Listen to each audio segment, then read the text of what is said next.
Hey guys, it's Josh here. And in this video, I'm going to walk you through the meditation practice that changed my life, part two. So a couple of weeks ago, I actually made this video and one of you commented that this video should be titled The Story of My Life more than the meditation practice that changed my life. I'll throw it up here now. And he said, who was it? Roland Rock.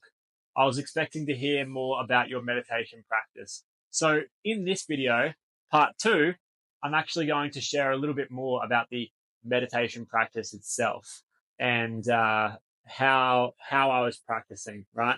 And different methods and techniques that I've actually used. So this will be a bit more practical, where you can actually walk away from this video with some guidance on what to do if you want to start a meditation practice to change your own life.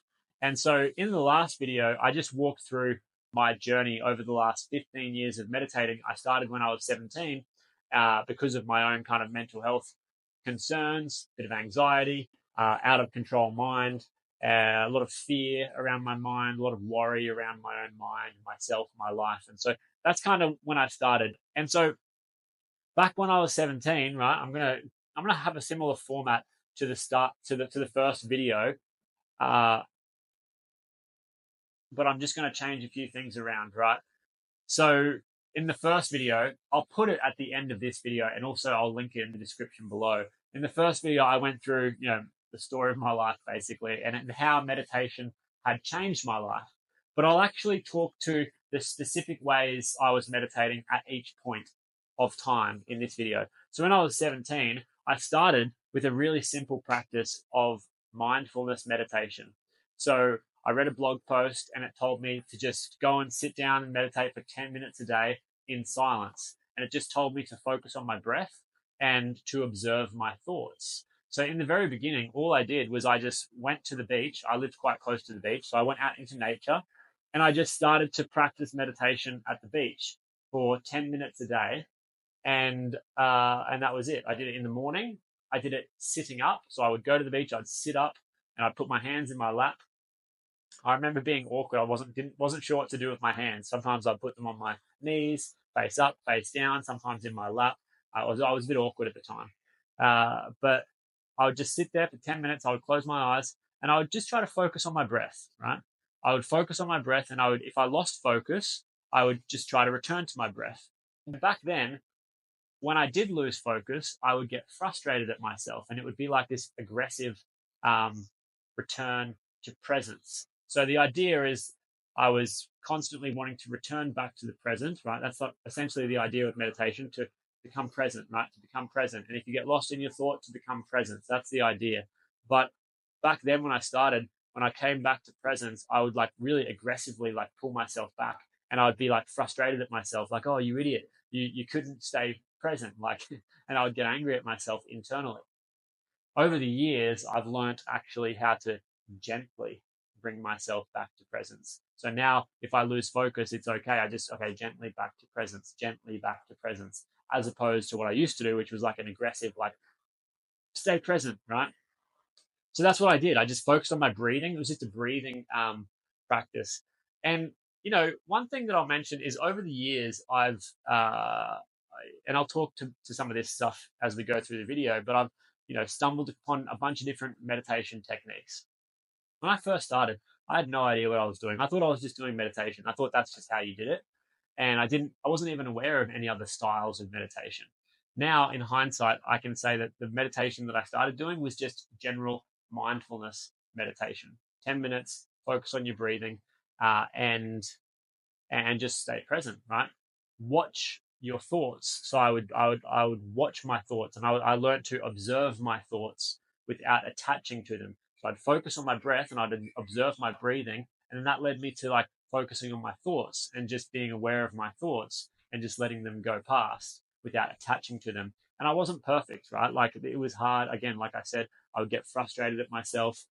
Sometimes I'd sit down for 10 minutes and I would only become present once. Sometimes I probably would not be able to become present for the whole 10 minutes, right? But then other times I might be like really locked in and really, really present and really easily able to maintain presence. And that would be really quite a peaceful, calming practice. So that's how I started. When I was 17, it was just mindfulness, right? Now, as I kind of moved through like 18, 19, 20, let's just say I'm like 19 now, right? I don't know if that I was 19 or not, but I'm just going to say after a couple of years, I started to, do my own research about other styles of meditation. And this one that I learned was really interesting, right? Single pointed focus. So single pointed focus, right? Now this was really cool. With the mindfulness, I was just kind of just observing and just trying to be present and just focusing on my breath and just observing and awareness, observing and awareness, observing and awareness, letting go of attachment, letting go of attachment, letting go of attachment. And that was what mindful was like, right? Mindfulness was like. Whereas this single pointed focus meditation that I started doing was what I would do is I would focus all of my attention and my concentration on my third eye. So I would have this single point of focus, which was generally at that point, like between the middle of my eyes and up a little bit. And I would imagine that I was focusing on my third eye. So just here.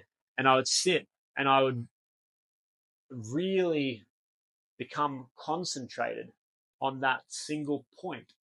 And that was really cool because that was a different style of meditation. It was more direct, right? Whereas mindfulness is a little bit more of an open awareness. This is a more of a direct awareness.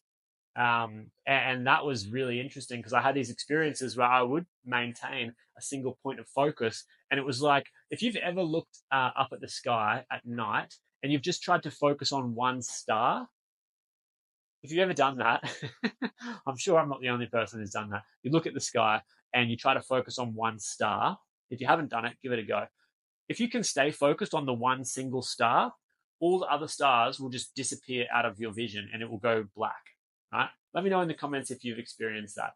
But you look at a star, you focus on it, and everything else just goes black. Like all other stars just disappear out of your eyesight. Your eyes are still open. You're focused on the one star. All the other stars just disappear. This is what happened in with my single pointed focus meditation. I would focus on my third eye and I would have this really interesting experience where it was like everything else that was outside of that single point of focus just disappeared and just dissolved into nothing. And I would end up being like totally encompassed by this blackness, or sometimes it was white. It was like a whiteness, like a bright light almost, or a very dark void that would just kind of come over me.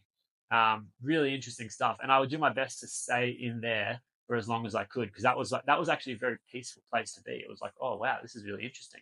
I'm extremely focused and concentrated, and I'm just feeling this peacefulness and this vastness, right? Really, really interesting stuff. So, these are the kind of two things that I did in the beginning. And then I kind of practice. When I was probably like 20, 22, 23, I went to India. Okay. So yeah, I went to India with my partner at the time, and I went to do a meditation and yoga retreat.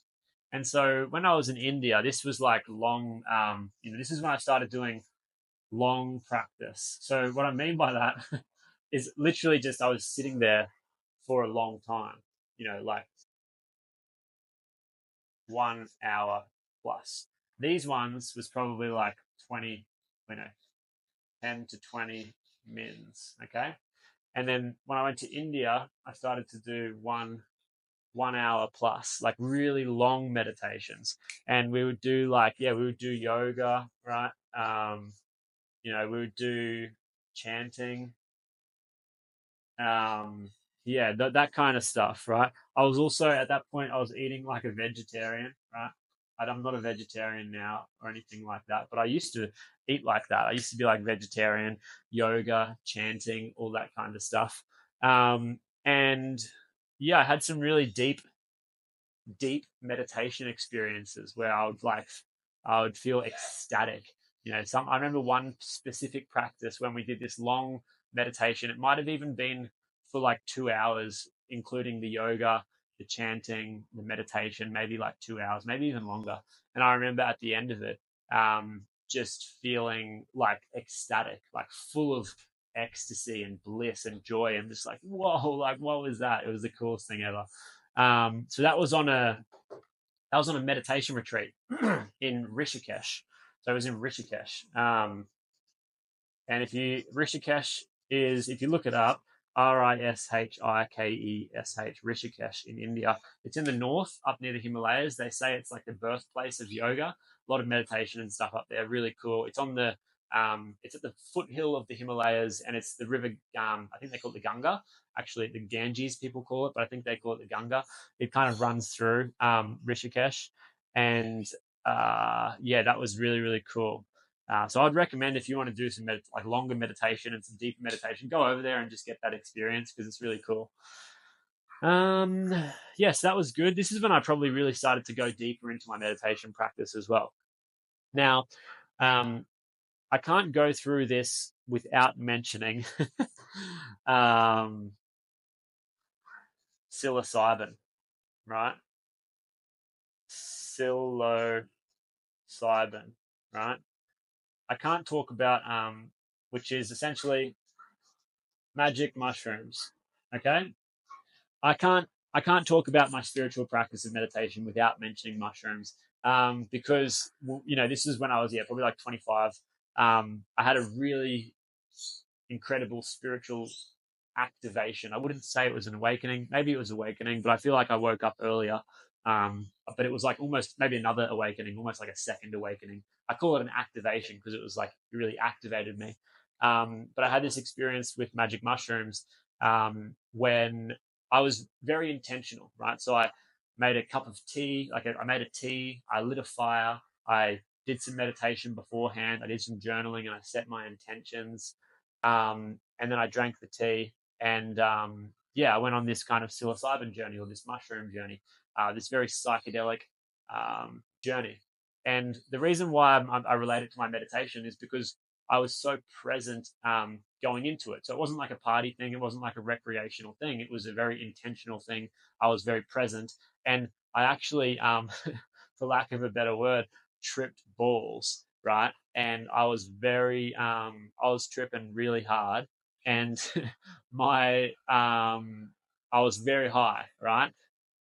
And I really am so grateful for my meditation practice, because even though I was so high and I was tripping so hard, um, my meditation practice kept me grounded and actually helped me through that process. And I remember waking up the next day just feeling like, like the lid had just been blown off. And I had to actually have if you have a spiritual awakening, sometimes people will say you need to go through like an integration.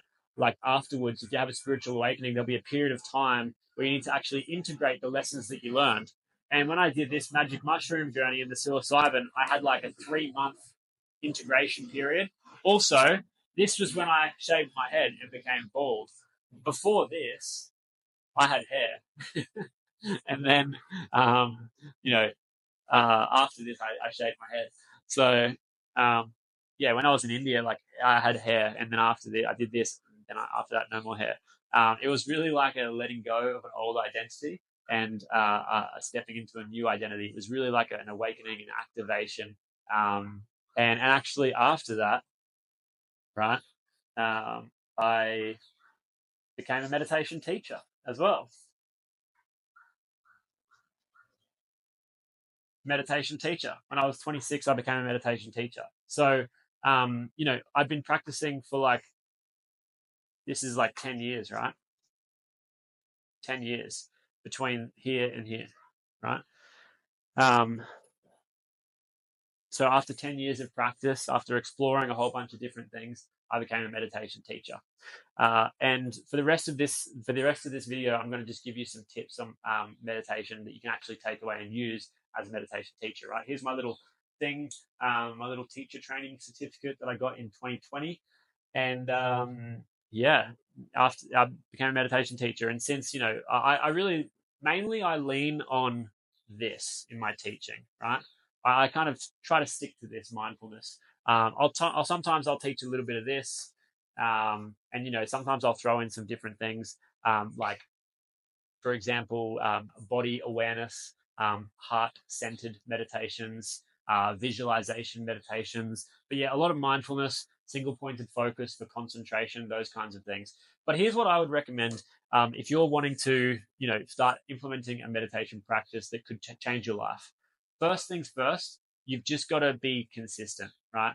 Like, you have to be consistent with it. I talk to so many people who say that they haven't, they've tried it and it didn't work, or they gave it a go and they didn't really get it. You've really got to be consistent. You've got to be intentional as well. Like, don't just try to do it or listen to some guided meditation or some hypnotherapy thing or whatever just to get a quick fix. You've got to be consistent with it, and you've got to be committed to it. Now, I'll also tell people that they have to be disciplined, but sometimes people don't like the word discipline. So another word that you could use is to be devoted to it, to have devotion to your meditation practice. It's really one of those things where I believe it can totally transform your life. And it will, if you practice for long enough, it will absolutely transform your life. But you got to be devoted to it, right? You got to be consistent. You got to be committed. That's the first thing. Second thing, always sit up if you can, or make it a priority to sit up. Sometimes you might want to lie down, and if you're doing different kind of styles of meditation or whatever, but I would really suggest sitting up. So cross-legged, sitting up, nice strong posture, and just hands, I put my right hand on top of my left hand. I don't know if that's like the good thing to do or not. That's just what I've done for years and years and years, right? It works for me. So I put my right hand on top of my left hand, and I just put my hands in my lap like this. That's literally how I hold it. Sit there, cross-legged, close my eyes, nice posture, sit down like that, okay? In the beginning, what I would do is I would set a 10-minute timer. Now, I don't set any timer. I just meditate until I feel satisfied. So meditation is not about, meditating until you get to a 10-minute timer or a 20-minute timer or whatever. Really, what you're wanting to do is to move into a state of peace, right? To move into a closer connection to God, essentially, to the Creator, to a sense of oneness, to a sense of the infinite.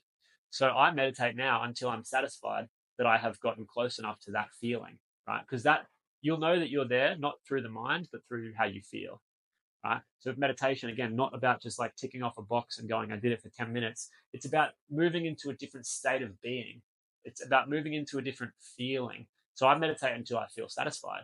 That's what I do now. But if you're just starting, you might just want to do a timer, 10 minutes, 20 minutes, whatever. Consistency every day, sitting up, hands in your lap.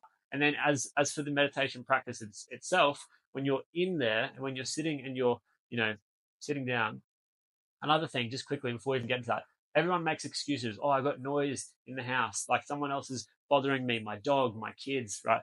The toilet flushing. Like people make so many excuses as to why they can't meditate. And they think, oh, I don't have a good environment to meditate in. Like, I need a special little place. You don't need a special little place. That's actually missing the point of meditation, because the point of meditation is to create your own special little place inside. So it's not about what's going on outside. It's about what's going on inside. I could go into a packed shopping center and just sit down on the floor in the middle of hundreds of people, and I could just meditate in the middle of a shopping center, right? I really believe I could. And like, I don't believe it. I know I could. I could just do that, right? It wouldn't be a problem. I wouldn't be bothered about what's going on, because I know inside I have a place of internal safety. And that's what we're creating here. Internal safety, like an internal home, internal peace, right? So it doesn't matter what's going on outside. You find wherever, you do it in your bed, you do it at the foot of your bed, you do it on your couch, you do it outside, you go to the beach, you do it in the park. Doesn't matter, right? You sit down, you cross your legs, hands in your lap, close your eyes, nice, good posture, and then start just by breathing, right? Connecting to your breath. Breathing in, breathing out, breathing in, breathing out. And you just start to find this flow and this rhythm with your breath, and you stay connected to your breath. In and out, in and out, in and out. And that's a great way to start. Another thing that you can do is you can just scan through your body. So take your awareness, scan through your body, and just relax any of the muscles where you're holding tension. Relax the head, relax the face, relax the shoulders, relax the body, and just start to relax any tension in your body, right? Now, once you've done a bit of breathing, you've kind of released any tension in your body, then you're probably going to just start to think, right? People think you're supposed to not think in meditation, right? And yeah, that is a end goal, but don't get caught up in it, right? What you want to do is just learn to observe your thoughts. Just learn to be aware of your thoughts, to notice them without getting attached to them. So, for example, if I think, oh, I'm really keen on a coffee. You know what? Fuck this meditation. I'm going to go make a coffee. Then my thoughts win, you know? But instead, what we want to do is, oh, okay, I want a coffee. Oh, I'm noticing this craving for coffee. Okay, cool. Maybe later I'll have the coffee, but right now I'm sitting here in meditation, right? So I don't allow the thoughts to take me over and make me irritable, right? Oh, there's a thought about how much I love coffee, right? You can apply that to anything. So you just watch the thought, you just notice it, just be aware of it, and you just kind of let it go, right? And then what's going to happen is you'll return back to your breath. Okay, cool. There's the thought, return to the breath. You sit there for a second, and you have another thought, and you get lost in your thoughts again, and then you come back again, right? You just be aware of the thought, and then you come back. You be aware of the thought, and then you come back. And what happens over time is the thoughts don't bother you anymore. You just, oh, okay, there's my thoughts, right? They're just going and they're not really bothering me, and they're just in my head. And then what happens when you stop trying to fight your thoughts, when you stop trying to fight your mind, your mind just settles. It's like dust, right? If you just keep, making dust, it's just going to keep being dusty, right? If you keep kicking your foot, you're just going to keep making dust. If you stop kicking your foot, the dust will settle, okay? And that's exactly what happens with your mind as well. If you just stop fucking with it, stop trying to fight it, stop trying to change it, stop trying to resist it, and instead just watch it. And without touching it, just be unattached, right? It'll just settle itself. And that's the practice, right? The practice is to learn how to do that. And you're not going to get it first go, right? You're not going to get it. You might not even get it for the first week. You might not even get it for the first month. But what will happen is you'll start to have glimpses. You'll start to have these moments where you're like, oh, that was interesting. I kind of felt a little bit peaceful. I felt more open. My thoughts had quietened down. And the more of those moments that you have, the more that you're going to start to stack up this evidence of, oh, wow, maybe there is something here, right? And so that's why you got to be consistent and committed. You just keep going, keep going, keep going. And, over time, you learn how to master your mind. You learn how to become the master of your mind. That's it, right? It's really simple. Don't overcomplicate it, right? Sit down. And again, I always recommend just do it in silence. Like I like to just raw dog it, right? Especially for beginners. I always tell beginners, just raw dog it, right? Don't use the apps. Don't use the guided meditations. Don't use all that other bullshit. Just raw dog it. It's just you and you, right? You just sit down. You don't need anything. Maybe a timer on your phone if you want when you're beginning, but just sit down, right? And just observe all the noises, observe all your thoughts, observe all your irritability, and just kind of let it be there and just observe it. And just for 10 minutes, just sit still, right? 10 minutes or 20 minutes, just sit still and just don't do anything.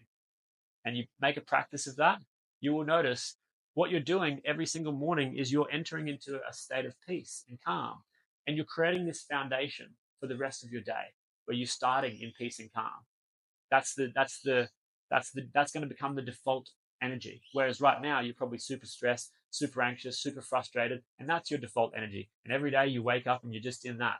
So what we're doing is we're changing it to create a new default setting every single morning of peace and calm. And again, you got to work on this, right? Like it takes a little bit of time, which is fine. That's devotion. That's practice. Once you start to get the feeling, you're going to fall in love with it. You're going to be like, oh my God, I want this every single day. And you're going to start loving it so much that it doesn't even feel like a chore. It doesn't even feel hard anymore because you're just so in love with it because you feel so good. You feel so peaceful. You feel so calm. And that's when it just becomes easy. But you got to kind of put a little bit of the work in the beginning, right? There's a law of nature, right? That an object at rest will stay at rest, whereas an object in motion will stay in motion. So think about a soccer ball on the ground. If it's just sitting there, then it's just sitting there and it's not going to go anywhere, right? But if you come up and you just give it a big boot, then it's going to go somewhere, right? So you've got to apply that initial pressure or that little initial effort, give it a little kick, and then once the ball starts rolling, it just keeps rolling, right? Whereas if you're just stuck and you just don't do anything, you don't put in any effort to do anything different, you're just going to stay stuck. So that's it. My challenge to you is to start tomorrow, right? Just start. Give yourself a commitment. 1 week, 2 weeks. Actually, 3 weeks would be ideal. Go do 3 weeks. There's studies that's shown 3 weeks actually starts to change your brain. So 21 days or even a month, right? Just send it. Go a month. Commit to a period of time. When I started when I was 17, I just said I was just going to do it for the rest of my life.